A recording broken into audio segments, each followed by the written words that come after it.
Okay, recording engaged. What's up, Jason? Jeff, what's happening, dude? How you doing? Another day, another 65 cents on the dollar. Seems to be the story these days. Yep. Yeah.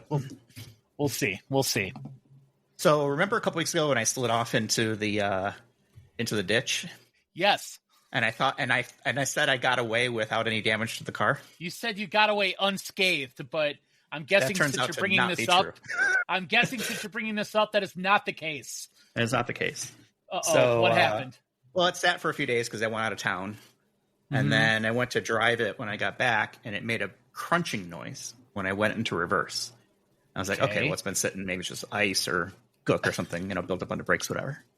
And then I go to do a hard turn out of my garage to go down my driveway, and I hear more crunching. I'm like, oh, that's not good. And it seems to be driving okay, but now it's making this crunching noise whenever you turn the wheel to the side. Okay. So it's now back in Charlotte, which is 2.5 hours away at the dealer. And they are allegedly trying to figure out what's going on with it. And it's been there since Thursday, I think it was, when I had to pay almost $1,000 to tow it from my house to there. So $1,000 for 2.5 hour tow. Yeah, because it requires a flatbed tow because it's an EV, and because it's going from here and there back, so you got to pay both ways. So yeah, I mean, insurance covered it, which is good, and actually paid already, which is fantastic. That's even better. I wasn't sure they were going to cover it just because of where things are. I tried to get somebody local to work on it or to look at it and just tell me what was wrong with it, but nobody would touch it because it's an EV and Polestar doesn't have anything local. Blah blah blah. So I'm convinced that this vehicle is cursed at this point with all the problems I have with it. I feel like we need to start a new segment in addition to Dumbass of the Week and Who Did the Dodgers Sign, which I have things for both of those actually this week. But now we need What's Up with the Polestar this week. Yeah, so it's still in Charlotte, and I still don't know what's wrong with it because it got there, and apparently the way they're going to diagnose is by putting it up on the rack and do an alignment check on it, see if anything's out of alignment, and blah, blah, blah, right? That'll do it. But they can't do that because the alignment rack needs some sort of software update. Oh, jeez. So now, theoretically, tomorrow, Monday, the 27th, theoretically, I'll have a better idea of what's there. But you're leaving town tomorrow. I am.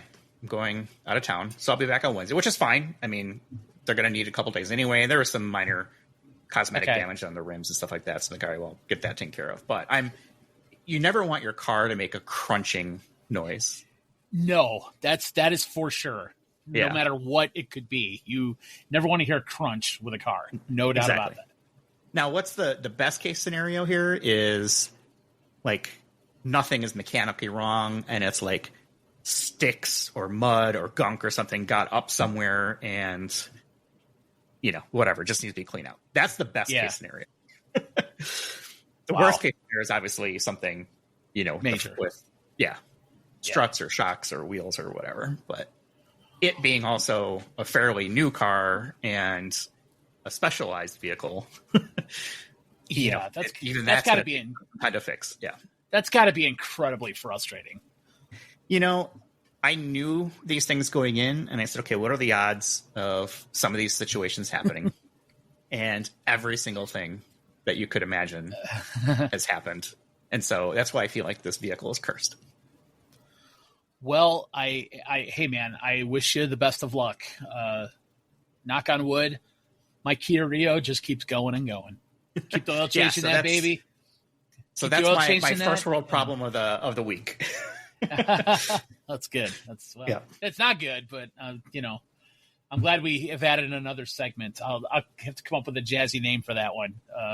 This week life with the Polestar. Maybe that's one percenter problems. How about that? Yeah, there you go. 1%. Yeah, 1% problems. I like that. At least I recognize. Look, okay, I'm not gonna pitch a fit. I was like, sure. I'm very fortunate. Yeah. But it's super annoying. Of course it is. It is still your car, and it's still your way to get around, and you feel stranded without it. So yeah, I feel you, man. Yeah, man, I'm having to rough it with the Rivian as my second vehicle. So, you know how, I mean, what am I supposed to do? Step up? The Rivian doesn't have massaging seats. What am I? Well, hey, an animal? If my car were to go down, I would just rough it with another Kia. So, because, I mean, I don't have just one, Jeff. I actually own 3. Wow. One of which is in Minnesota right now, but I own 3 of them. So we and they're all 3 are Kia Rios. They're great, nice little cars, very dependable. We call it the Rio Gang, and our Rio Gang does just fine. So, and we are very diverse. We're very diverse in the Rio Gang. So we have 2 white ones and a black one. So you like consistency. Yes. Yep. No, it's a great car. I'm not gonna lie, it's a great car. So, well, hey, it drives. You don't have problems filling up the gas, I assume, and it doesn't crunch when you turn the wheels. Hey, those are all victories, as far as I know. No, and I'm knocking on wood right now because I haven't had a problem with any of them, so it's been good.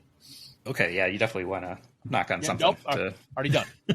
So, all right, what else we got going on? We got some NFL action today.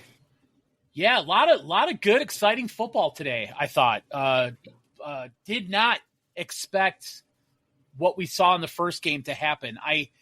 I figured it would be a good game. I figured we would see a fair amount of scoring. I did not think we would see the Eagles that we saw today. I really didn't. The championship Eagles showed up today. They absolutely did for the first time in a while. Yeah, they have been missing in action for a while, with the exception of Saquon Barkley, who, I mean, come on, man, the guy is unstoppable at this point. Yeah. I mean, we can get to the numbers here in a bit, but Jesus, I mean, first play from scrimmage. You're thinking, okay, if you're the Commanders, you have game planned for this guy and are going to make Jalen Hurts beat you. Mm-hmm. And first play from scrimmage, what was it, 60, 65 yards, cuts through the hole, and see ya. Yep.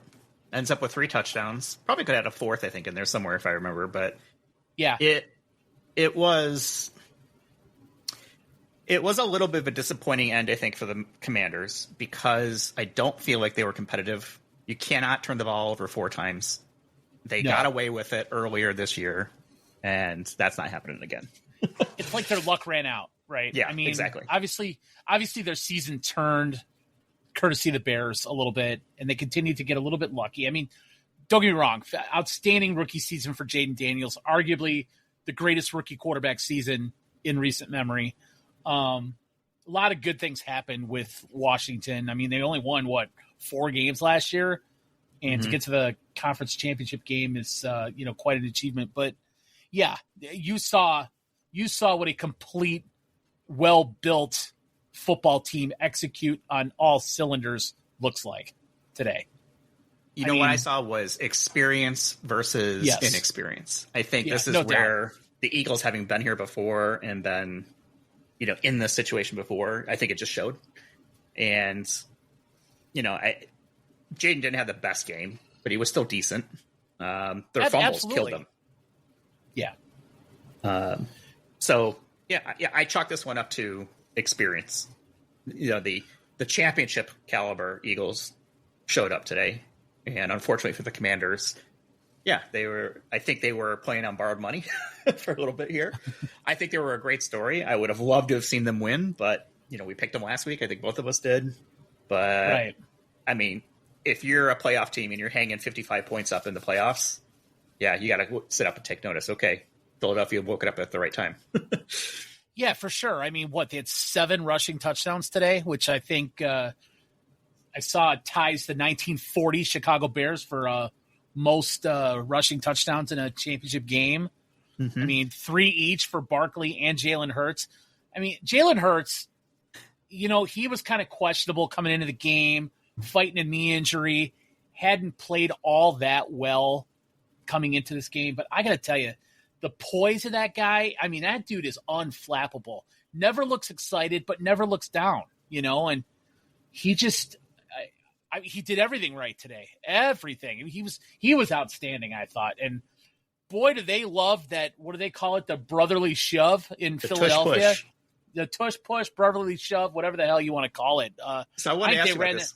What do you think about that sequence on the 2-point conversion where I've never heard an announcer or, the referee come on and say, the team has been advised that I can award points if they keep doing this. I learned something today. I had no idea you could do that. I had no idea that an official, due to what would be called a palpable unfair act, would result in potential points on the board. What, they had 3 straight encroachment penalties with the defender diving over the line, trying to time it right. But what else is he supposed to do? How else are you going to stop that play? Yeah. You know? I thought it was a great sequence. I loved it. I want to see more of that gamesmanship kind of going on between the two teams. I am anticipating a whole lot of fantasy football teams next year named palpable, whatever it was. The palpable unfair acts. Yes. Yes, exactly. Yeah, I think Buffalo's just converted on a 4th and 1 on a tush push, if I'm not mistaken. So, yeah, it's becoming a thing. Becoming a thing. It's a little bit, I think, going back to a little bit of rugby, which is kind of interesting to see other sports start to, make some influence here on the NFL. I mean, you got Josh Allen, who's a great running quarterback, and he's big, so he can kind of push forward, things like that. So it's a smart play, I think. And yeah, until you can stop it, you keep running it. And in the case of Philly, you run it, 5 times? And go at least half the distance from like the 1 yard line or 2 yard line over and over again.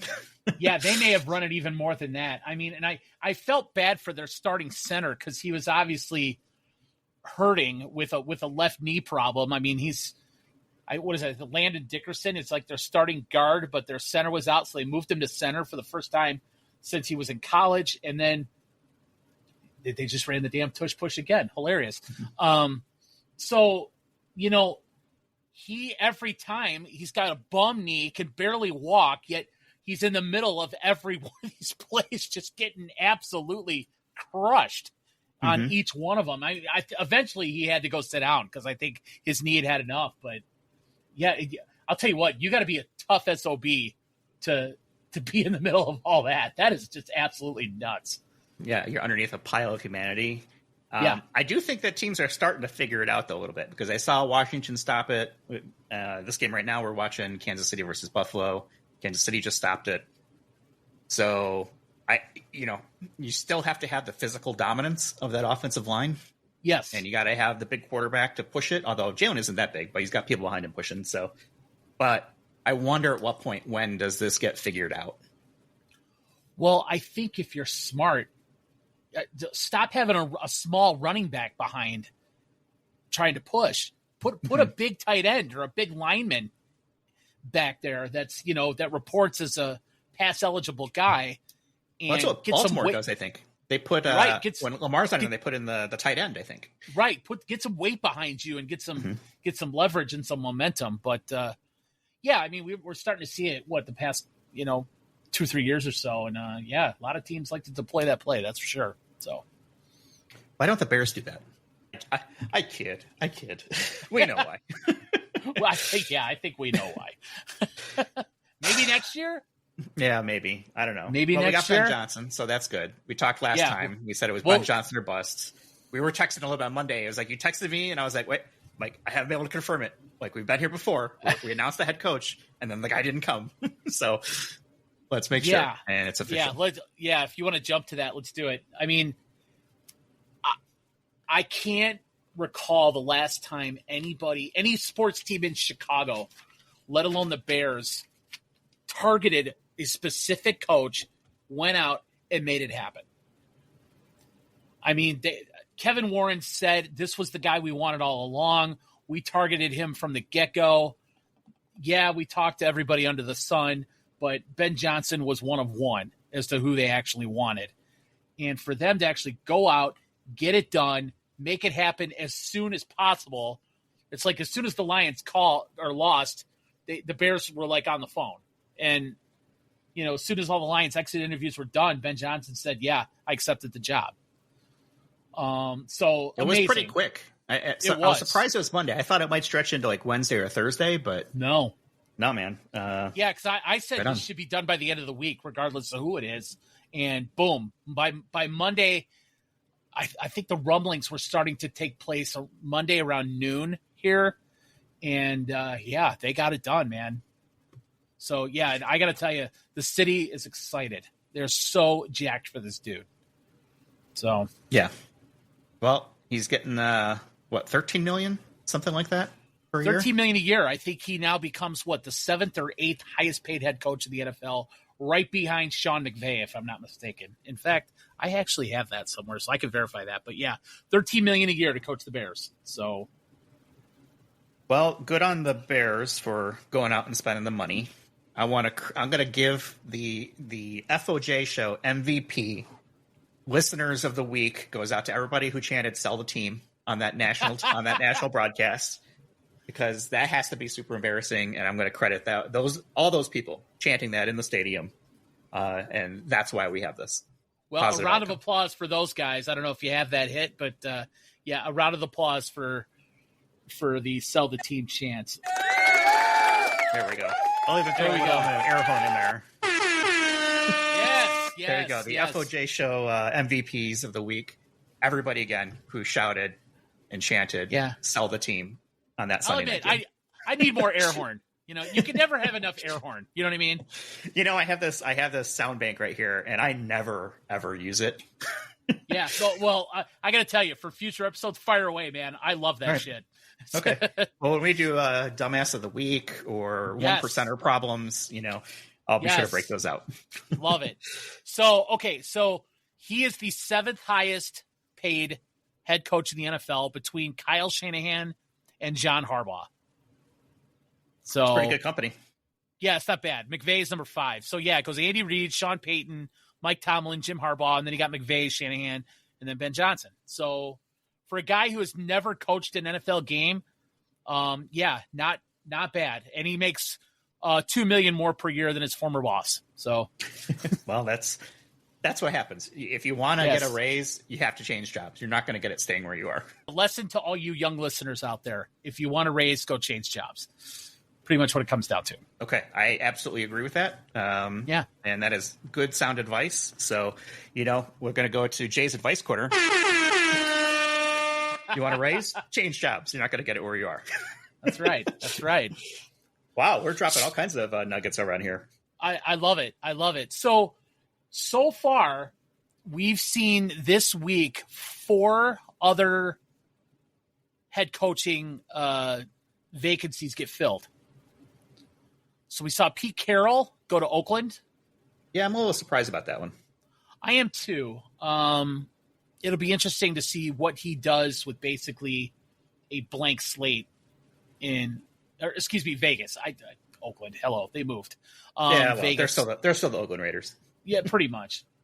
Here we go. Obligatory Taylor shot, by the way, for the Kansas City Chiefs. So. Oh, thank you. Let's see. We saw Aaron Glenn, the Lions DC, go to the Jets. So Campbell which made sense because he played for the Jets. He did, and so now Dan Campbell's lost both coordinators, which you probably figured that was going to happen because Glenn and Ben Johnson were probably 2 of the top candidates out there. You saw, and they may lose more too because they think some of the coaching positions are going to go move other places too. They did, and I'll share that with you in a second. Liam Cohen, who I believe was the offensive coordinator in Arizona, goes to Jacksonville. And Brian Schottenheimer, who was the OC in Dallas, has been promoted to head coach in Dallas, which is interesting because while he was the OC in Dallas, he did not call the plays for Dallas. Mike McCarthy did. So it'll be interesting. The one that perplexes me the most. That puzzles me the most. Yeah. What happened to the Dion thing? I don't think that went anywhere. I don't know. Was that just smoke? I don't know. Yeah, I think so. But to add a little Chicago flavor to that one, he went and hired Matt Eberflus as his defensive coordinator. Okay, well, so good for him. Yeah. So, and I think the Bears play Dallas at some point next year. I don't know if the official schedules come out, but the opponents have come out, and the Bears do play Dallas at some point. So we'll see if we can beat Eberflus at his own game. Yeah, I don't wish the guy will. Ill will. It didn't work out here. I'm sure he has a good defensive mind, and now he doesn't have to worry about head coaching. He can focus on defense. Good for him. Yeah. Now, let's beat him anyway. Yeah, exactly. As far as the Bears staff starting to take shape a little bit, I don't know if they finalized this yet, but the word is Dennis Allen, former Saints head coach, is looking to be the defensive coordinator. He does have defensive coordinator experience both in Denver and in New Orleans. He's also coached in New Orleans and in Oakland when they actually were in Oakland. So that's good that I think Ben Johnson's got an experienced guy on the other side of the ball. And they've hired Antoine Randall L., who was the Lions wide receivers coach, as their wide receivers coach and assistant head coach. So apparently you can go to another team without any compensation or anything like that if you take a promotion. So when they gave Randall L. the assistant head coach or associate head coach position, that's what gives him the promotion. Okay. That feels like I know. That feels like the Dodgers playing games with money, but it's a stretch. NFL titles, but it's whatever. a stretch, but it is what it is. Okay. And they also took the Lions. I think he was like an offensive quality control guy, JT Barrett, and made them their quarterback coach. And what's cool is now you've got Ben Johnson, supposed offensive genius. You also have two ex-quarterbacks also in the room, because Randall L., even though he was a receiver for the Steelers for a long time, he was a quarterback for Indiana, and a very good one. And JT Barrett was a quarterback at Ohio State. JT Barrett's only 30 years old, so he's pretty young and didn't play that long in the NFL, but he's been coaching for a couple of years now. So he did kind of roam around with the Saints, the Seahawks, and the Steelers, but never did anything. But very good in college. I like all the hires so far. I really do. What about offensive coordinator? I know they were trying to pry away the offensive line coach. Well, I heard the offensive line coach from Detroit. What's his name? Hank Fraley, if that name sounds familiar. I thought it was a tight end guy from Denver, but I've heard that as well. His name escapes me, but I know they've got a couple guys in mind. I wouldn't mind taking a guy off of Sean Payton's staff. Yeah, I'd be okay with that. I'd be okay with that. Let's see. Declan Doyle is his name. Okay. I mean, Ben Johnson's going to call the plays. He said he was. That he was asked in his press conference, are you going to call plays? He said yes. So. Well, I hope so. I mean, I God hope that's so. kind of the whole reason we went on got him, I think. That's why you hired him. Yeah. Yeah. So, but So Declan Doyle, tight ends. He's the Broncos tight ends coach. Potentially looking to bring him as offense coordinator. And he's only 28 years old. Spent the last 2 years under Sean Payton, and he also worked with the Saints for 4 years. So maybe there's some familiarity with Dennis Allen. I'm not sure what Dennis Allen's tenure was with the Saints, but okay. Well, I'll tell you what. I love it. I love that. I love everything they've done with this search so far. I think people were getting nervous because we didn't know, but as soon as the Ben Johnson thing happened, I think it immediately became a home run.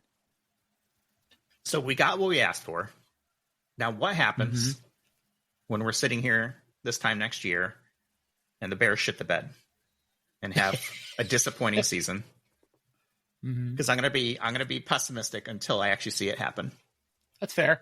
Do we go back and question, well, why I'm going to assume that as long as we're not worse, that there's going to be a little bit of a runway here to build the team up, knowing how bad the offensive line has been and some of the positions they need to fill.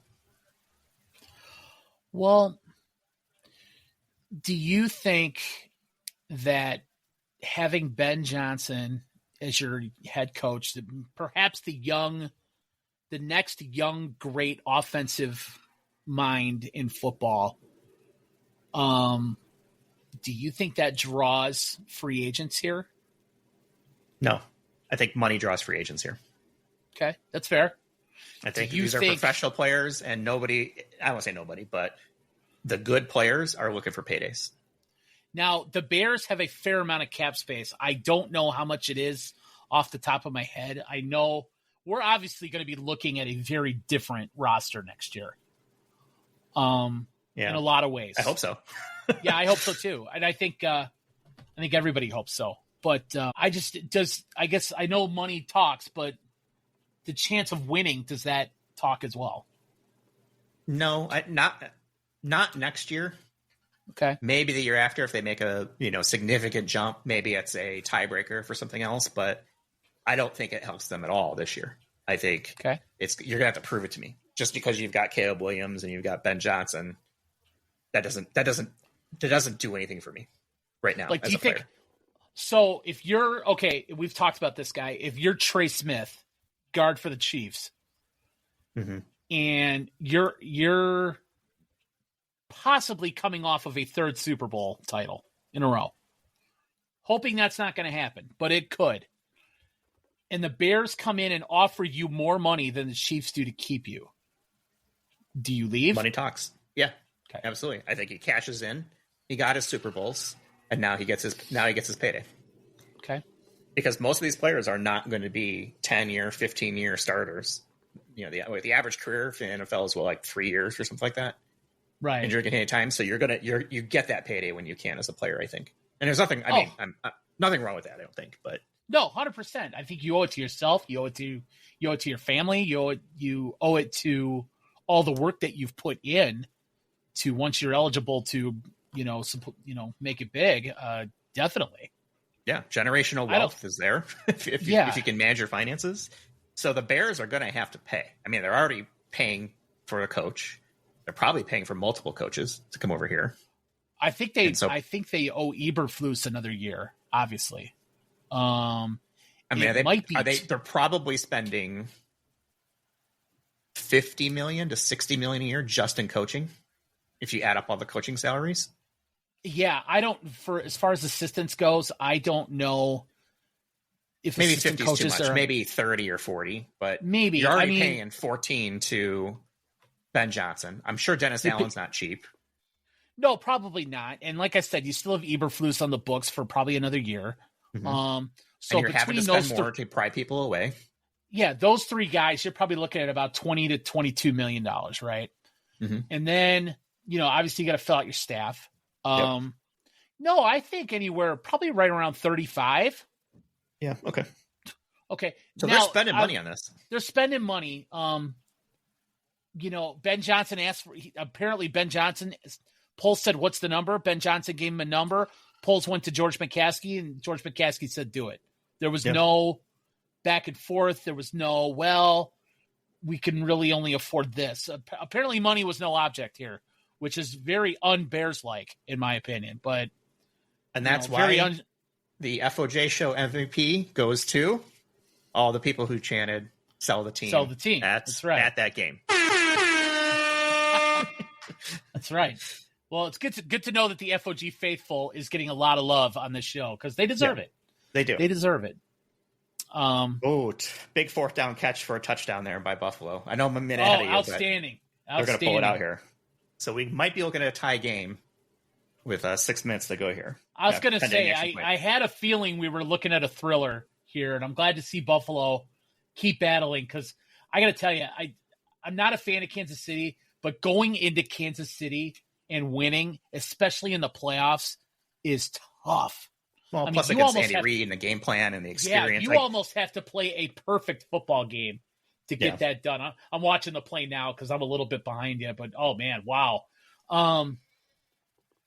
So yeah, I hope they can finish it off. We'll see. We're in for an exciting 6 minutes here, but yeah, exciting times in Chicago, man. It's nice to have something to be optimistic about. For now, coming off of such a disappointing season in so many ways. You got to feel good for Caleb. You got to feel good for guys like DJ Moore. You got to feel good for guys like DeAndre Swift, who are going to be here for a while, right? Keenan Allen, we'll see. I don't know if do you think Ben Johnson moves the needle for him? Because I feel a feeling he's probably got plenty of money at this point. He's got plenty of money. Is he a Ben Johnson type receiver? I know Caleb loves him. He was kind of Caleb's safety net, seemed like. Even though DJ had more catches, it's like Keenan was his underneath guy, right? Yeah. There are some options on the street that'll be out there that might be a little bit more athletic, have more speed. I mean, you look at the Lions offense, every receiver they have can run all over the field between St. Brown, Jamison Williams, Tim Patrick. All those guys are fast. All those guys are, good route runners, all that stuff. They all know how to block, every one of them. So that's what Johnson's going to be looking for. He's already said, look, the Bears offense is not going to be a duplicate of the Lions offense. That's obvious, right? But I think you're looking for athletes and playmakers. And I don't know if Keenan Allen is still that high-level guy you want going forward. We'll see. I don't either. I mean, like I said, if he's at the right price, sure. He's still a good receiver. I think if I'm Cole Kmet, I'm really happy. Because I'm thrilled. I'm hoping that I get some of the Sam Laporta love here in the playbook. Yeah. I mean, back to Keenan Allen. I mean, Caleb has said Keenan Allen is the best football player I've ever played with. So I can see that. I mean, I Keenan understand that. He's an All-Pro. He's going to be in the Hall of Fame For sure. He's had a great career. For sure. Yeah. But yeah, like you said, I'd love to see him back, but only for the right price. I would not overpay for him. Yeah. So okay. But yeah, okay. So your original question was, what happens if we're next year sitting here looking at this point, looking at another, 3-14, 4-13, same shit, different day type season, right? Yeah. Do we look back on this and say, well, we shouldn't have, it was not the right hire? I mean, hindsight's 2020. I think at that point you would almost like throw your hands up and say, how unlucky can we be? Because name me one person who said that Ben Johnson is not the right guy for this job. I can't. Yeah. Well, everybody wanted him. Yeah, everybody absolutely. wanted him. Absolutely. Until the shit hits the fan. And then people start looking for excuses. Exactly. Well, and we've talked about this before. Bears fans, Chicago fans, they're very demanding. They want it fixed. They want it fixed now. They want to win the Super Bowl. They want to win the Super Bowl next year. Man, can you imagine the Bear fans if the Bears win the Super Bowl next year? Yeah, no kidding. Yeah. Smart Bear fans understand this might take a little bit. I mean, they have a lot of problems. And it's going to be really difficult to fix them all. I mean, we talk about offensive line. Let's talk defensive line for a second. You got two teams, one that won today and one that is, in a fight to the finish here, that have two very disruptive defensive tackles. Chris Jones for the Chiefs and Jalen Carter for the Eagles. We could have had Jalen Carter. Look, I know we got Darnell Wright, and I think he's going to be a solid NFL tackle for a while. But Jalen Carter's a game changer, dude. And we missed that. I'm sorry, that's a miss for me. And I struggle with the shoulda wouldas on draft picks only because, I go back to we would have screwed that guy up too. I don't think so. I think he benefits from being on the Eagles and having other players around him and having a championship sort of roster already built around them. Maybe, but I think he's a difference maker for this Bears team for sure. He takes on a double team every play, every single play. They double team him. None of our defensive tackles have that problem. I mean, you saw when Andrew Billings went out, what it did to our defensive line, and Jalen Carter is probably 5 times the player Andrew Billings is. So I'm just saying that's one position they need to find. Hopefully this offseason if they can. If not, in the next 2 years. They have to find what's labeled as a 3 technique and somebody who could disrupt in the middle. Because if you get that, you allow guys like Montez Sweat and whoever they decide to put on the other side to actually rush the quarterback. Because now Montez Sweat's the one who's getting double teamed. Mm-hmm. And that's part of the reason why he struggles, Well, yeah. I don't know. But he's a great player. I'd love to have him on a team. He's not. I'm a shell-shocked Bears fan, just knowing how he ruined good players over the years. You're not alone in that. Prove it is kind of what I'm looking at. I hear you. I just think that their defense would be in much better shape with a Jalen Carter type guy in the middle than what they have right now. And even though you'd be missing Wright. I know. Just try again next year. Yeah. So if it comes down to the draft and you've got a choice between offensive line and defensive line, chances are the good offensive line, probably like the top 2 or 3, might be gone by the time the Bears pick. Do you reach for the next best offensive line, or do you look for a defensive line or something else? Take best available player. I think you take best available player in that scenario. They have 3 of the top 40 or 41 picks. I think they could come out of the draft. They have to. I'm sorry, I don't think they can. They have to come out of the draft with those 3 picks starting for them next year. They have to, regardless of where they are. And I know there's talk in Chicago of them. Well, maybe they draft that Boise State running back with number 10. I hope to God they don't do that. They have much bigger needs on the Lions, in my opinion. But you're looking for 3 starters from the draft. That would be an all-time draft. I'm sorry. Starters get drafted in the first 3 rounds of the draft. That normally they should be. Absolutely, they should be. And yes, I don't think that's too much to ask. With the holes that they have, ideally, I would like to see them come out of there with 2 offensive linemen and a defensive lineman. That all 3 of them start for them next year. Well, let's see. NFL.com mock draft from a day ago has them at the 10th pick taking Tyler Booker, Alabama guard. Okay, great. And then they're what? I think 40. Yeah, I'm not sure. I mean, past that, it's it's all speculation at this point. But yeah, I think the top tier offensive and defensive linemen are going to be close to gone, if not gone. And I mean the top 2, maybe 3 by the time they get there. That's fair. That's fair. I'm looking to see what Tankathon has because I know they have a mock draft too. I know we've talked about it. There's an offensive lineman, I think, from LSU. I think Campbell is his last name. And then there's Will Campbell from LSU, and then Kelvin Banks from Texas. Banks from Texas, yeah. Yeah, and the Tankathon still has Kelvin Banks going at number 10.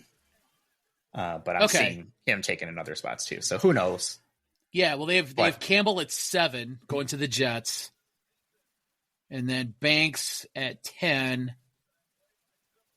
And Booker not till 25. That's interesting. And then, so the Bears have 39 and 41. And 41, yep.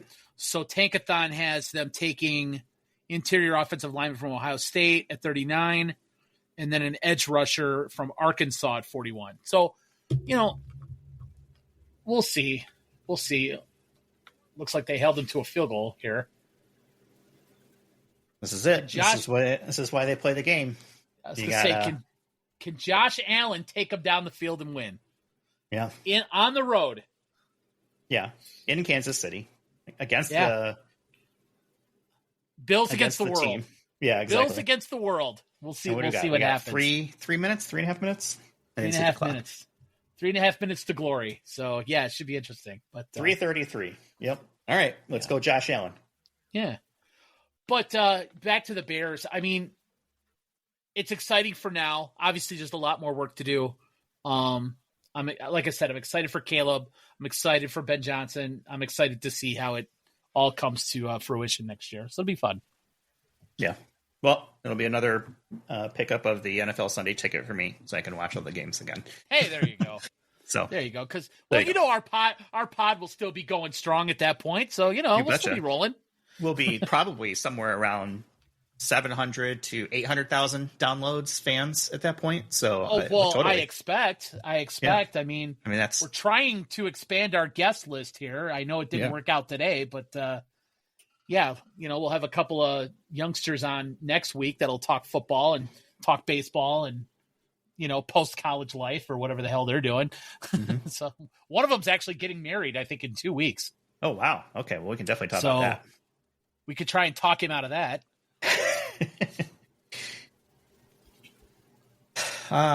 So it might be too late though. It might be too late. I've met his fiance. She's a very nice young lady. So yeah, I don't think he's going to get talked out of that one. Yeah. Well, you know what? Marriage could be a great thing. It can if you do it right. So I'll just leave it at that. I'll just say it's not easy. No, it's not. It's not easy. You've got to be able to have. You need to have a good. If you have a good relationship, and you can talk through things, and it's probably good. Here we go. Yes. Josh Allen converting. But it definitely has. It does have its rewards. So.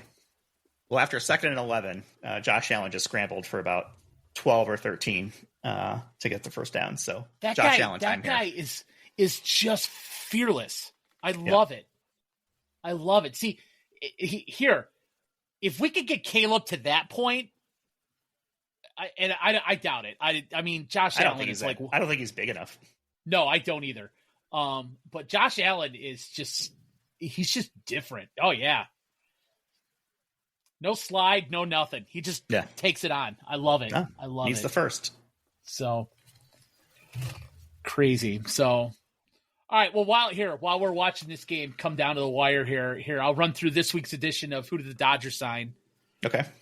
Dodgers sign another relief pitcher projected to be $14.5 million for next year.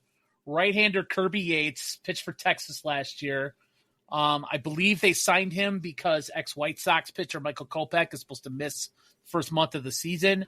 And, most teams would call up a minor league guy when a guy misses a month. No, the Dodgers go out and sign a $14.5 million guy. It's all funny money anyway, so it doesn't matter, right? It is. So I was going to pose the question to Jim, and I will when we get him. But I'll ask you because, it's the money side. Not all teams are doing this. We did see a signing this week by the Blue Jays that involved a deferred contract.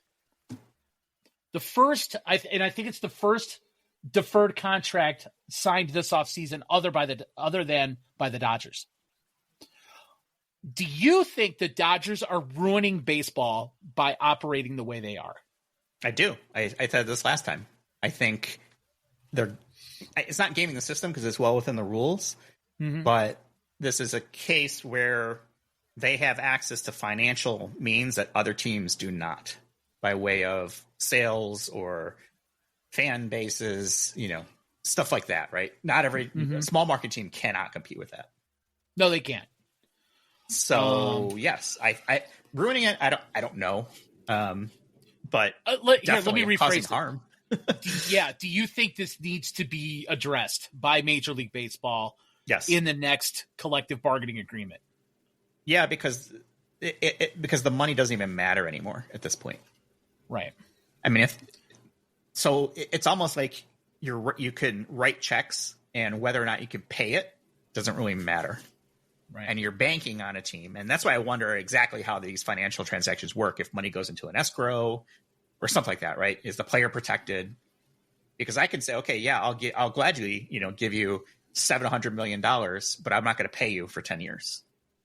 Well, I know we talked about it a couple, you have to have the money set aside and ready to go within, 18 months of the year that it was supposed to be paid out. I think is what we said. So the Dodgers don't have, they deferred Ohtani's contract for 10 years. They don't have the full 10 years to go collect $700 million. They have to collect it kind of 1 year at a time. They just the clock starts in 18 months from when that contract was signed. So they have just over $1 billion. It's $1.035 billion deferred amongst 9 players right now.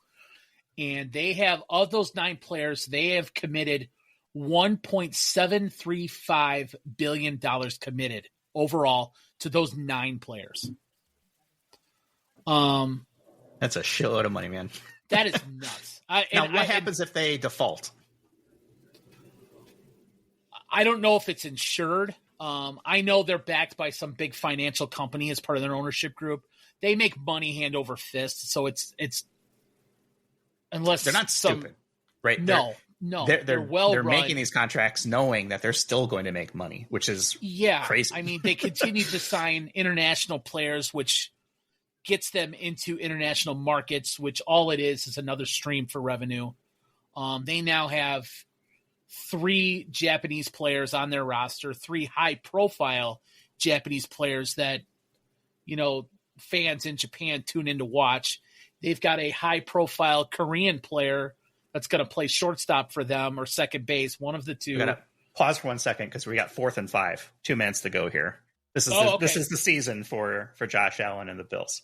All right, yeah. Talk me through it because I'm just coming back from commercial. All right, here's a snap, and pressure rolling. Oh, this is a broken play, and no, there goes the season right there. Oh, so he rolled right, had 3 defenders in his face almost immediately. He just kind of had to throw up a duck. Now there's a flag on the play. This might save him. And the receiver kind of went back to get it in the middle a bunch of minutes, and it went off his hands. But most it was likely not a it's good either play. And I'm Chris Jones about to watch it. causing havoc here. Well, there you go. Disruptive defensive tackle. I'm about to watch it. I'm guessing the penalty is either a hold or an illegal man downfield. Oh, yeah. Wow. He's lucky that didn't get intercepted. Yeah. So the Bills can't beat Kansas City. Well, Miami can't play in the winter. What are the other? I mean, the receiver had a shot at it. I mean, that was a catchable ball. It was not an easy catch, but yeah, they do have 3 timeouts. Although the Chiefs are 1 first down away from winning. Yeah, but 3 timeouts. You never know. Hey, you never know. But man, it's disappointing. Did they say what the penalty was? No, I didn't see what it was, but it wasn't against Kansas City, so they got the ball now. Okay, they probably didn't. Yeah, like I said, it was either holding or illegal man downfield. Okay, well, I'm assuming that Kansas City's going to put this away, but if not, we'll break into that. He actually should have caught it. Yeah, right. And that replay, it looks like I mean, it was not easy catching. He was kind of contorting, but that's an NFL receiver. Should have been able to pull that one out. All right, well, they got 1 stop here, a timeout, so we'll see. But anyhow, while they're playing this out, well, I'm going to go ahead and give the Dodgers my dumbasses of the week for destroying baseball. So here you go, Dodgers. So there you go. Yeah, but are they dumbasses for it? Or no, are they just they're smart? Or are they just are they the don't big hate the player, bullies? hate the game? Yeah. Or are they just are they the bully of the week or the bully of the year? I mean, they're kind of flexing they're flexing financial muscle. Yeah, I mean they're playing Wall Street, and everyone else is like still cracking piggy banks. Yeah, exactly. So they're playing chess while everyone else is playing checkers. I don't know. So it's just. So, okay, it's not the Dodgers, it's MLB in general for allowing this to even happen in the first place. I'm with you there. Oh, there's the first down. Yeah, but he went out of bounds, so. Yeah, he sure did. But they're also close to field goal range, so that makes it more difficult, but yeah. So I'll blame the MLB for letting it get to this point. Because that's fair. It's not like they can go back now and say, okay, we're going to have to retroactively figure out how to deal with $1 billion in deferred contracts. Yeah, I mean, I can pretty much guarantee that they'll put something in place going forward, but obviously what's done is done. So the Dodgers are going to be grandfathered in on this stuff. And they'll get the benefits of it. Exactly. So yeah. But, I'm sure they'll sign, actually, they might be done. They actually might be done. I can't see another spot on their team that needs to be filled. Maybe they can get Nate the Great from the what's the show on Apple TV? The coach. What's the name? Ted Lasso. Ted Lasso. Sure. Yeah, go out and get Nate the Great, best kit man in the league. Why not? Let's get him on the Dodgers. Let's get him on a deferred contract. And let's pay that guy. I can honestly say I've never seen an episode of Ted Lasso, as I do not have Apple TV, but I am told by numerous people, I know you've told me in the past, that I do need to watch Ted Lasso. It is a fantastic show. It might be a perfect series. I've heard that is a possibility. So. Yeah, man, you gotta check out Apple TV. They got some good stuff, man. Between Ted Lasso, I think Shrinking with Harrison Ford and Jason Segel is. I keep hearing Shrinking, amazing. And the other one you talked about, I think it was Severance. Severance. Yep, we just started season 2 last night. That show is just such a mind job. Yeah, I get a lot of references to that one as well. So, they just showed the replay and the drop ball. He should have caught that. Yeah, you should have. Totally should have caught that, dude. And he knows it too. Mm-hmm. Yeah. So Apple TV, sneaky good. A lot of really good shows in there. Good sci-fi stuff. Silo. I don't know. I get it through the Apple One stuff. Okay. Between it keeps getting expensive, just like Netflix raised their prices again this year. Yeah, so. Everything is. Yeah. Remember when we started doing streaming? It was like to save money on cable, and now we're paying more money. Yeah, I'm almost there. Between YouTube, but I get YouTube secondhand through my sister, so I don't pay like the full price. Mm-hmm. But between YouTube and Hulu and Paramount and Peacock, it's like Jesus Christ. I might as well just get Xfinity back. Yep. I don't want to do that, but at this point, it's you can watch whatever you want, whenever you want. I know. Well, that's what I like about the streaming. I could do it whenever. And the commercials are a lot less. They're limited and all that stuff, and I do like that. And so anything you can binge watch stuff without commercials, which I do like that. So yep. Yeah, I don't like doing it, but I will pay for the ad free experience because what's the point? Yeah. Of having ad supported, which is really the big moneymaker for these companies now. So Netflix doing a ad supported version, that's probably where they're going to get most of their growth. Now let's shift to the financial part of FOJ show where we talk about Netflix and FANG stocks and things like that. But yeah, did they get the first down? Ad supported television's where it is. So yep, there's the game right there. And so we're going to have KC versus Philly. A repeat of 2 years ago. Man. Who are you rooting for? Oh, Philly. Are you? Oh, hell yeah.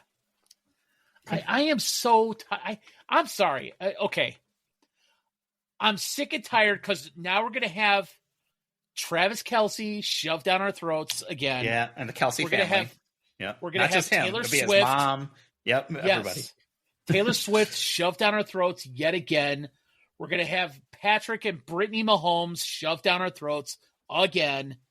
I'm just sick of it. I'm sorry. Mahomes, he's a good player. Don't get me wrong. But he's such a fucking bitch to me. I just can't stand him.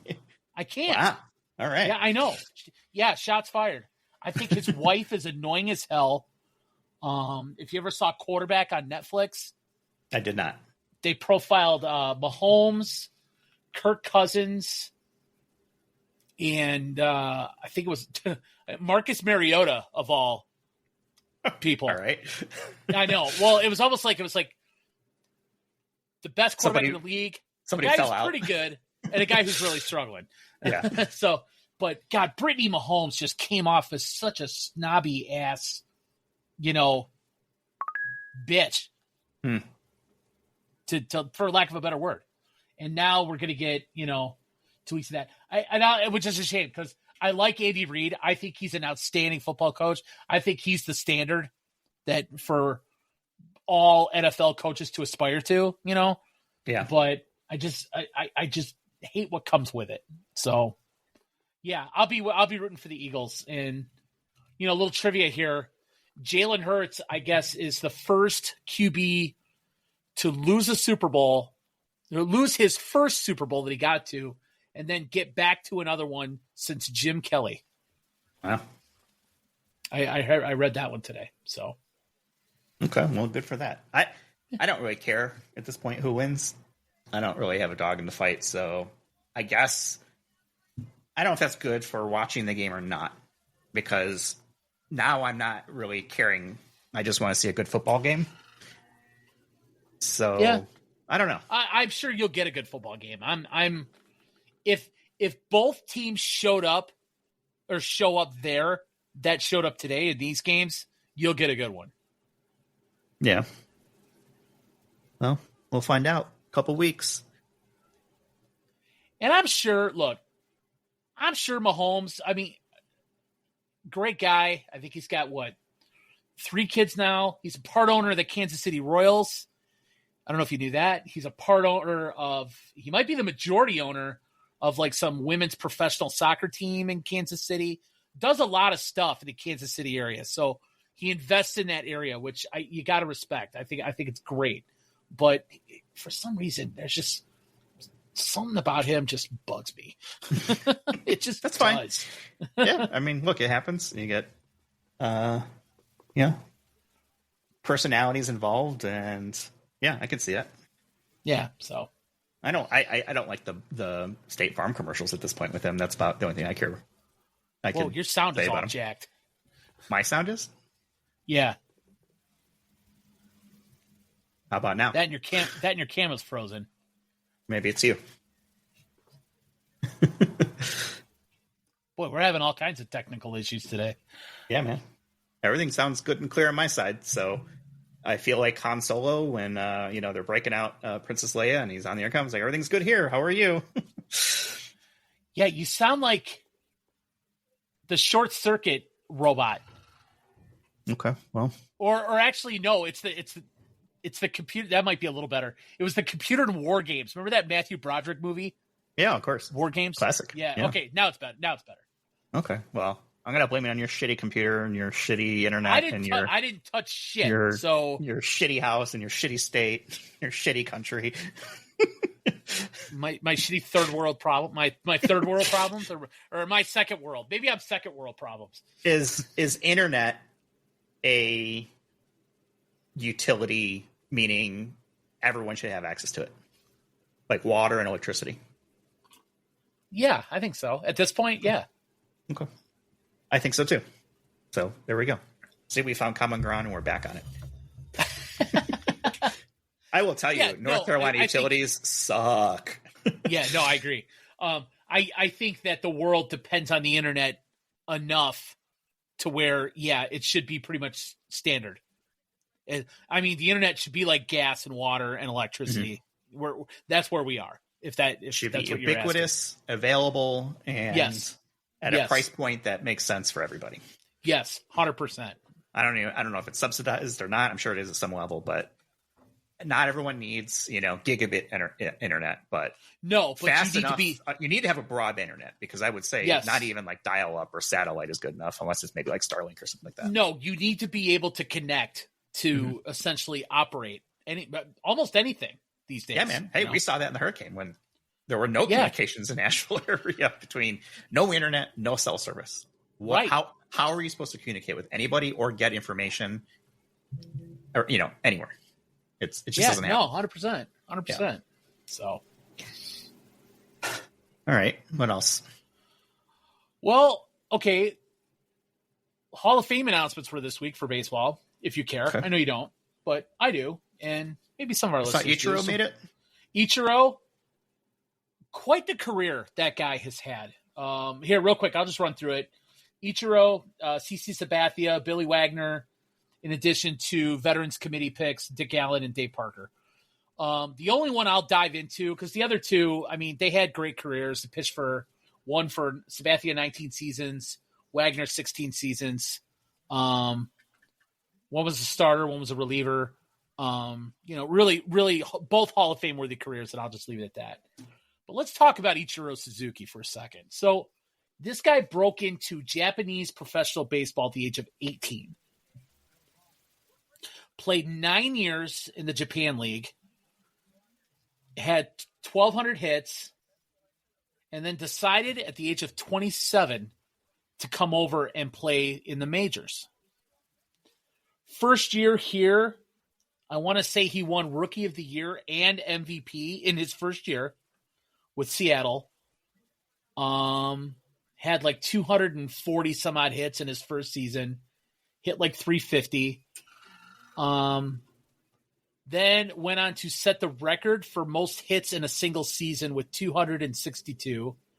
Now, granted, there's only 162 games in a season, so he had 100 more hits than games played, which is incredible. Went on to play Major League Baseball for 19 seasons. Played till he was 45 years old. So that's, you add the two together, it's 28 professional seasons of baseball in 2 leagues. He was named to the Japanese Hall of Fame. It was like 2 weeks ago. And now he's elected to baseball's Hall of Fame, 1 vote short of being the second guy to be elected unanimously. Now, and there are, well, that the search is on for whoever did that, but there's like almost Skip Bayless. Yeah, right. There's almost like 500 voters, throughout the country. It's the baseball writers. And one person did not vote for him. So he wound up with 99.7% of the vote. Over 500 stolen bases, the 311 lifetime hitter, had 10 gold gloves, 10 all-star appearances, 2 batting titles, did win a World Series in 2009 with the Yankees. I mentioned the 1,278 hits in Japan. He had 3,089 hits in the U.S. So worldwide, not Pete Rose, Ichiro Suzuki is the all-time hit king for professional baseball amongst the world with 4,367 total hits. Amazing career the guy had. I'm convinced. No-brainer shoe-in, right? Yeah. First ballot all the way. Could probably still play today if he wanted to. I'm not saying he'd be great. Look, as great as he was, I was kind of disappointed to see that Ben Zobrist got 0 votes and is therefore going to be left off future ballots. So, sorry, Ben Zobrist fans, but you didn't get in. I'm sorry, Ben. No, Ben had a nice career. Ben, one of the few guys that could pretty much play anywhere on the field. But you got to put Ben in the Hall of Very Good. Mm-hmm. And unfortunately, the Hall of Fame is for the Hall of Great. And I don't know if Ben is considered an all-time great, but Ichiro Suzuki certainly is. So, yeah. Well, kind of sucks.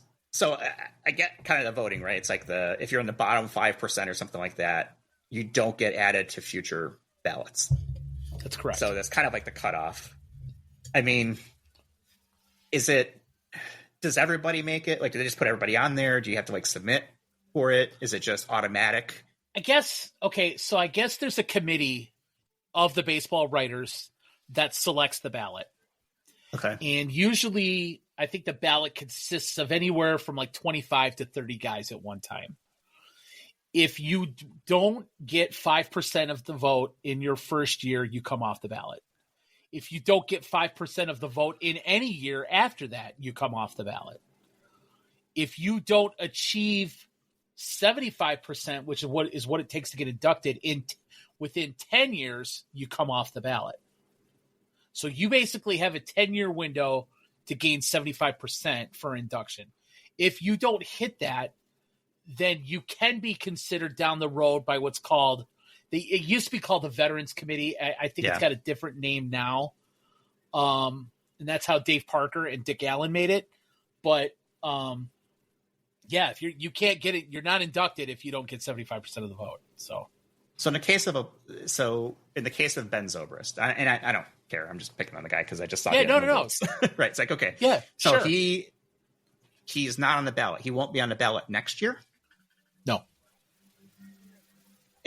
How does he get back on the ballot ever? I don't think he does. Right. Okay. So anybody really who fell into that bottom 5%. Yeah.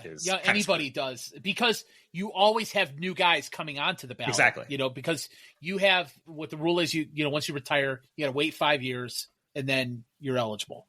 Mm-hmm. So as guys come off the ballot, new guys are eligible based on the committee that selects the ballot itself. So, is it cruel and unusual punishment for the committee to put players like that on the lists, and where they're like, come on, guys, really? Nobody's going to vote for this. That's a great question, because I often wonder what is. I'm sorry, I'm going to break in. Taylor Swift is on the field. Hey. Hold on, we've got to break in here. Mama Kelsey and Taylor Swift have just taken the field. Oh my God, do we have music for that? Rose petals are being yes, put in front of it. Yep, there they are. Stop the presses. Because the world needs more Donna Kelsey and Taylor Swift. But anyway, I'll get used to it for the next 2 weeks. Oh, I know. More Campbell's soup and insurance and whatever other commercials you got out there. So back to Zobrist. Yeah, there are guys every year that when the list comes out and I think, what in the world are they doing here? You know? I watched, because I'll admit I'm a baseball geek, so I watched the lead in to the announcement. I think it was either Monday or Tuesday, and they had 3 guys on the panel. There was 3 voters and what they vote. Some of these guys said they intentionally voted for guys just to keep them on the ballot, knowing that they're not going to get elected this year. But it basically, what they're saying is, I want to keep them on the ballot just to give the writers a longer look, if that makes sense. And sometimes certain guys get more votes based on who's on the ballot that year. It might be a really good year to be on the ballot. A strong year, a weak year, yeah. Yeah, exactly. So some guys get votes just to basically remain on the ballot, knowing that they're probably never going to make it to the Hall of Fame, ever. Holy plastic surgery on the guy or the lady behind Clark Hunt. But anyway, so yeah, it's an interesting process. It's subjective to the baseball writers. Most of the time they get it right. They still, are leaving the steroid users out, like, Mark McGwire, Sammy Sosa, Barry Bonds, Alex Rodriguez, Manny Ramirez. Although David Ortiz is in the Hall of Fame and he is an alleged steroid user, so he may have slipped through the cracks. He was a first ballot guy. But do those guys get in through veteran committee or whatever it is at some point? Well, here's the problem. The veterans committee is voted on by actual Hall of Famers. Like I think it's a 15, it's either a 12 or a 15 person committee, and you have to get a certain percentage of votes from them to make it. And I have yet to see a steroid user even be considered in that. Granted, we haven't really hit that era yet in terms of the veterans committee, if that makes sense. Yeah. Veterans committee guys right now played in the 80s, so we're getting there. Guys like Dave Parker. I know guys like Don Mattingly, Dale Murphy, who were borderline Hall of Famers. I think they should both be in personally, but those guys were on Veterans Committee ballot, and those guys played in the mid 80s. So we're getting closer and closer to when the steroid era came into play, and we'll see what happens. Because those guys, I think you should get them in there. I mean, the game's the game. Everyone had access to it. Who cares? I used to be against that, but some sort of purist. Like, give me the best players. I've changed my mind because I'm to the point where I'm not really sure what steroids did. You can't prove to me that steroids was the 100% reason why these guys succeeded. No, I think there's no way to prove it. I think the argument is, especially for home run hitters, is balls that might have been warning track became home runs. But possibly you still have to hit the ball. Well, that was always my thing. Hitting a round ball with a round bat is arguably the most difficult thing to do in all of sports. And even the best ones fail 7 out of 10 times, right? Yeah. So. Yes. I preach that to I think the eye-hand coordination is there. Kids all the time. Yeah. So, yeah, I think guys like A-Rod and Sosa and McGwire, they should be in the Hall of Fame. I mean, they had Hall of Fame caliber careers, no doubt about it. And who am I to judge? Who are the voters to judge on what they would or would not have accomplished had they not been assisted by steroids? They weren't illegal at the time. Yeah, they weren't illegal at the time. Right. And when they were illegal, Alex Rodriguez was the only one who got busted, and he sat out a year. He took the penalty. So, and I'm sure they were the only ones who were doing it. Yeah, right. Exactly. So, yeah, I don't know. I mean, get him in. That's all I gotta say about that. Yeah, no, I'm with you. I think they should be in, and maybe someday they'll change their mind. I don't know. I mean, guys can get voted in. What is it, posthumously? So 50, 100 years from now, they could get put in. Who knows? Mm-hmm. I don't know. Yeah, okay. There they are again. Get used to it. Yeah, I know. Taylor cam. I'm sure there'll be like a special camera set up just for that, and you can pay like if they were smart, they would have whoever's doing the Super Bowl would have like a feed that you can pay extra for to do like the Kelsey celebrity cam, right, or something like that. Yeah, because you'll have Taylor Swift on one side, you'll have Bradley Cooper on the other. Well, okay. Here, if it's obviously going to be put in front of us, so let's talk about it. What does the NFL do with Jason Kelsey? He's a career Eagle who's now retired, but his brother is now in the Super Bowl, playing his old tough team. One. Yeah, I'm probably have to listen to his podcast to find out. But what is it? New Heights? Does he pull for family or for his team? Do you think as a fellow podcaster, we could somehow reach out to him and get him on our show? If there's a guy who could do it, yeah, go for it. Or reach volunteer out. To go on his show. Yeah. Say, hey, that's man. Hard-hitting sports journalism. Yeah, we'll trade you. We'll trade you show for show. You come on the FOJ show. We'll come on New Heights. Let's talk about it. Yeah, there you go. Send him an email and ask him. I wonder how hard that would be to do. I'm sure they have like a website or something like that where you can go and find it. You know what? It's probably just something simple, like, or something like stupid, like big guy big Philly guy at gmail.com or something like that. Just for shits and giggles, I'm going to pursue that. Okay, go for it. Just to see how far I could get. See if we could get a celebrity guest. Okay, all right. That would be a huge hurdle for our show. Yeah, a celebrity guest. I mean, for anybody. Yeah, well, yeah. That might help us break 1 million listeners. It might. We're so close right now. I know. Now, granted, us alone should be enough. Mm-hmm. Because I know the info we give is unmatched. But a celebrity get would be amazing. Okay, well, according to Contact Out, as I search Jason Kelsey email, his email is jason.kelsey@gmail.com, which I find hilarious. That can't be real, but sure. That can't be him. You'd have a better chance of hitting him up on one of the social things or something like that. Slide into his DMs, man. See if you can make something happen. Yes, I think that's where you go. So, all right, Jason. Here you go. New Heights Show at gmail.com. All right, Jason Kelsey, I am coming for you, buddy. Yeah. And if you don't want to come on the FOJ show, it's because you're chicken shit. How about that? There you go. Yeah, come talk to a couple of Bears fans that are frustrated and tell us it's going to be okay. How about that? He's going to come on the show and be like, "No, man, it's not going to be okay." Yeah, you guys are screwed. Yeah, you guys are going to get hosed by Ben Johnson. The whole Caleb Williams things was a scam. Mm-hmm. You guys made the biggest mistake, and yeah, you guys are effed for the next 15 years. Mm-hmm. All right, well, make it happen. I'd like to see what we can do about that. That would be pretty awesome. I mean, hey, the guy does show up at random tailgates of just random people. He's the official fan ambassador for Marriott Courtyard, so maybe I'll see him on the road. Hey, there you go. So we've got multiple ins. So right, I got to tell you, I've had kind of an interesting week.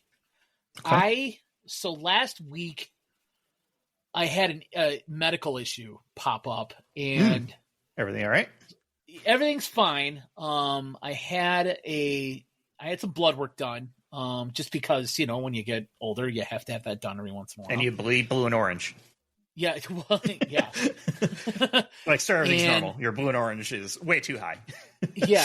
So what came back was my kidney function was a little off.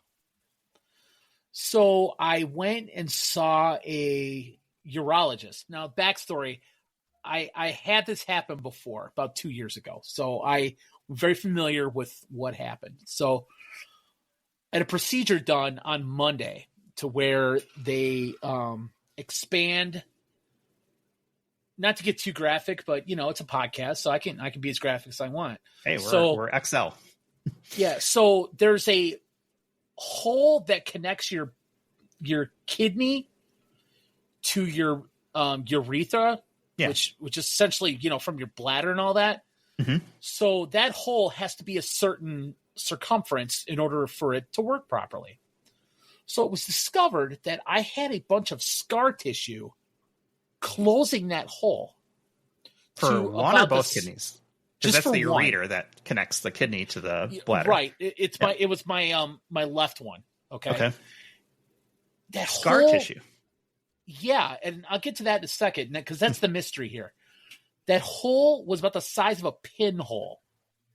Supposed to be a little bit bigger than that. Wow.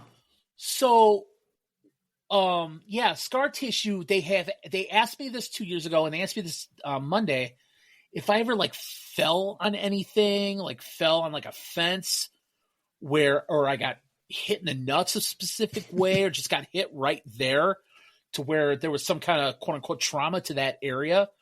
And there was nothing I could come up with. Oh no. You're not going to say the orange, are you? No. Orange. Okay. The orange from that concert we went to. Remember? Oh, no.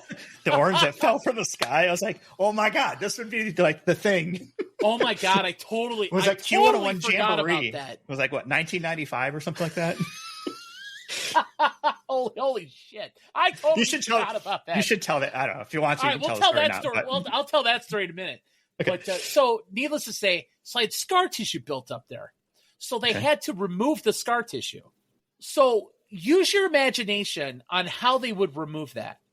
I mean, I'm going to go totally sci-fi here and be like some sort of laparoscopic surgery of some sort, or some sort of tube. It's an outpatient. It's an outpatient procedure where they take a certain size wire and scrape it, stick it right where you think they stick it. Go in and scrape it out. Were you awake? Oh yeah. Oh. I was awake the whole time. Granted, the area was numb. It was numbed, but you could still feel it. I don't care. Numb isn't the problem for me at that point. Numb my ass. So but they have to use, as they make the hole bigger, they can't just scrape it with one wire. They have to go in with different size wires. They get a little bit bigger every time. First, they just scrape away. Yeah, scar tissue. That is crazy. So it was a 16 gauge wire. Or no, it started out with a 12 gauge. Okay, well, you don't need to show off, man. Jeez. Then a 16 gauge. Jeff, I got to a 22 gauge, and I finally said to the doctor, I can't take anymore. He's like, I got one more. So 24 gauge wire went in there. Then it was done. So I'm like, all right, it's done. Now, in order for this to heal and properly set, they have to put a catheter in to keep the hole open so it doesn't shut right away. I've had that catheter in me since Monday. I have it in me right now. What? Okay. And I'm going to call an audible here. And yeah, sure.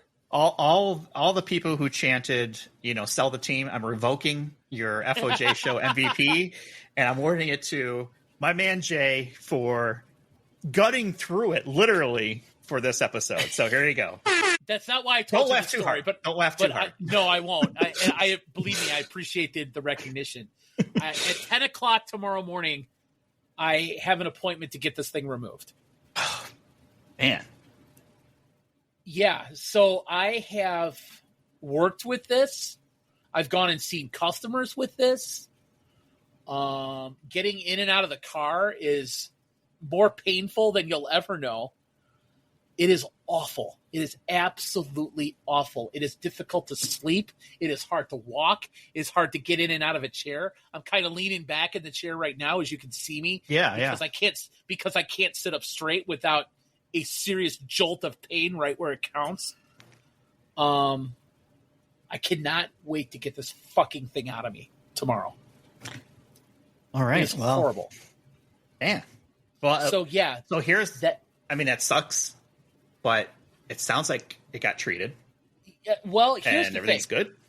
Well, we'll see, because I had to have this done 2 years ago as well for the first time. Oh, okay. Oh, so this is you liked it so much you wanted to do it again. Yeah, well, no. This is round 2. The first time I had it done was 2 days before we went to Arizona for spring break. Wow. Yeah, and I didn't know it's one of those things where, on a serious note, when they tell you you have to have it done, it needs to be done right then and there, because if your kidneys don't function, the first time my kidney function was down to like 35%. Wow.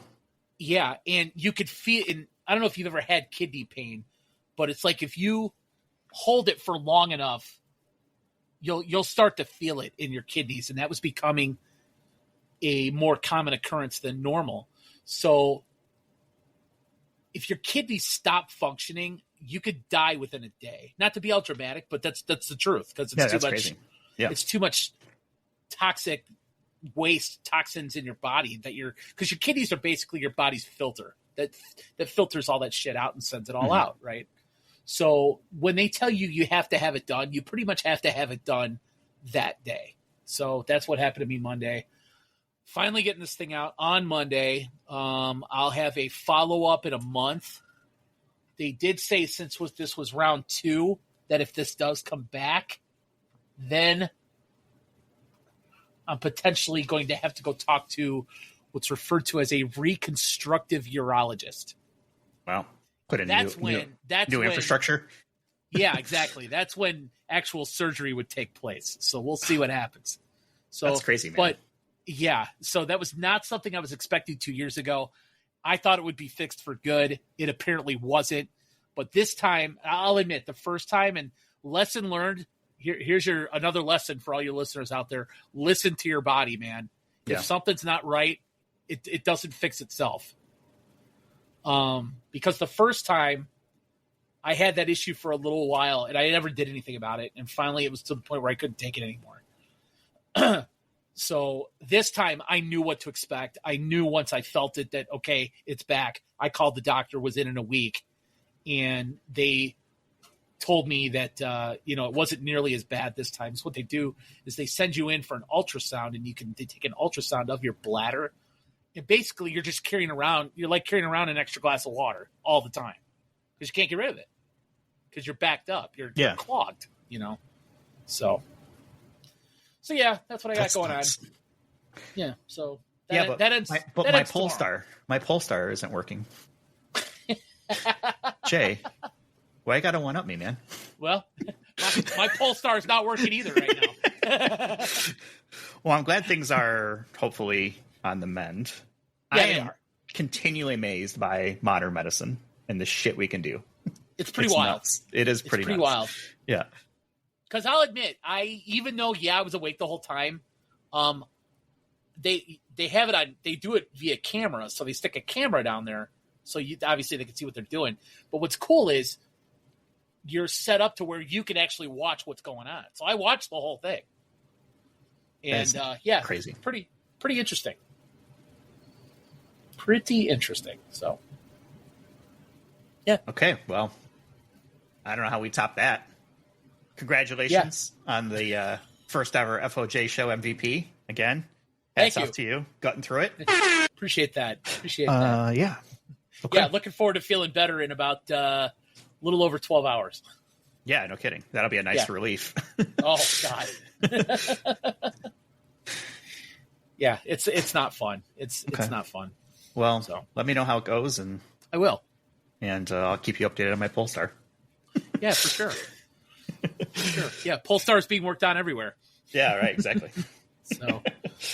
So yeah, next week, let's see. I'm headed up to Minnesota for the weekend. I'm excited about that. I've got my son's. He's a senior up at Concordia St. Paul.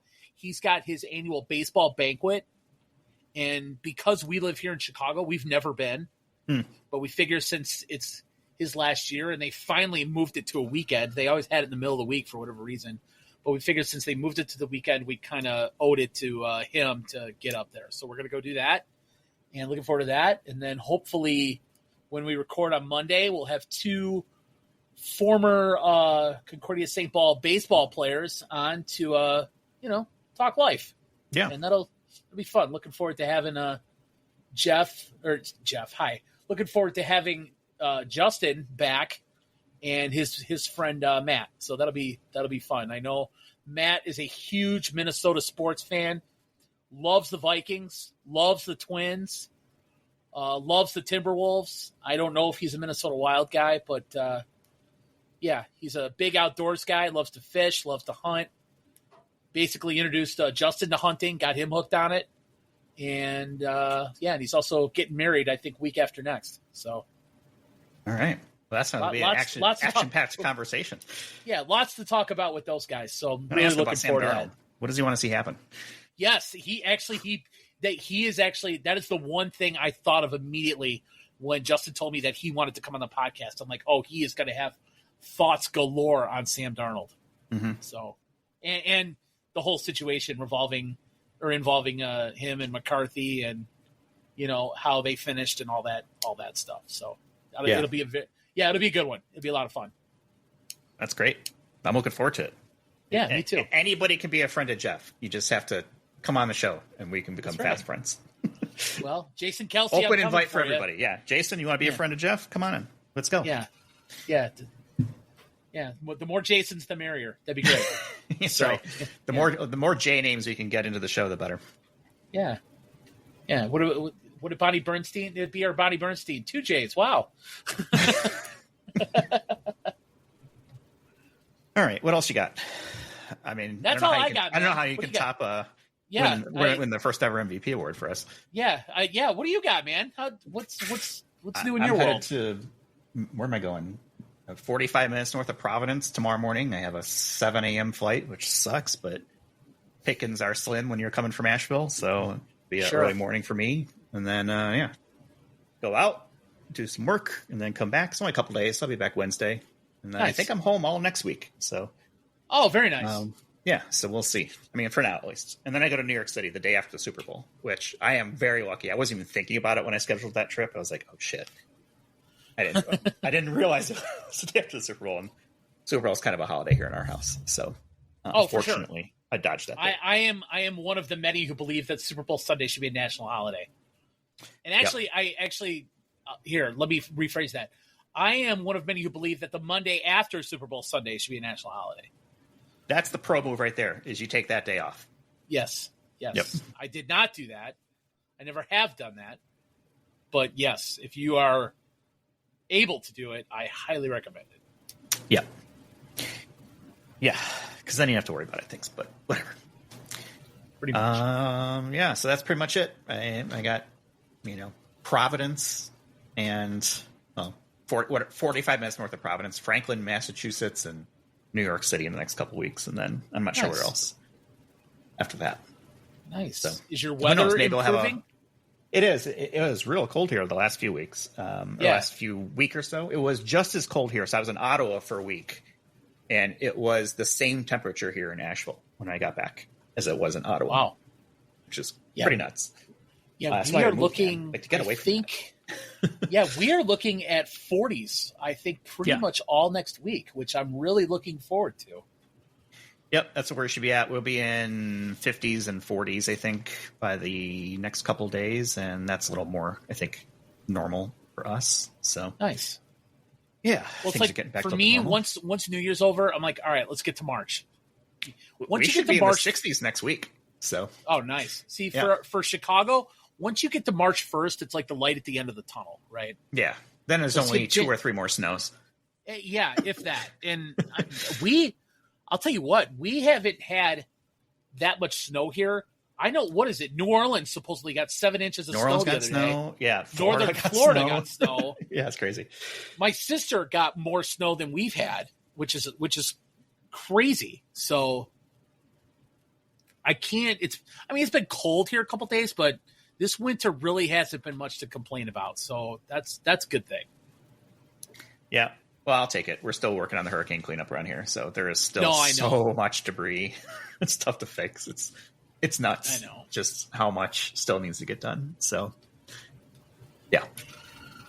Yeah, it's everywhere, man, between there and out west. Although I heard California actually got some rain today. So yeah, that's a nice good development. To see. Yep. Yeah. So yeah, lots going on, man. Always a lot going on.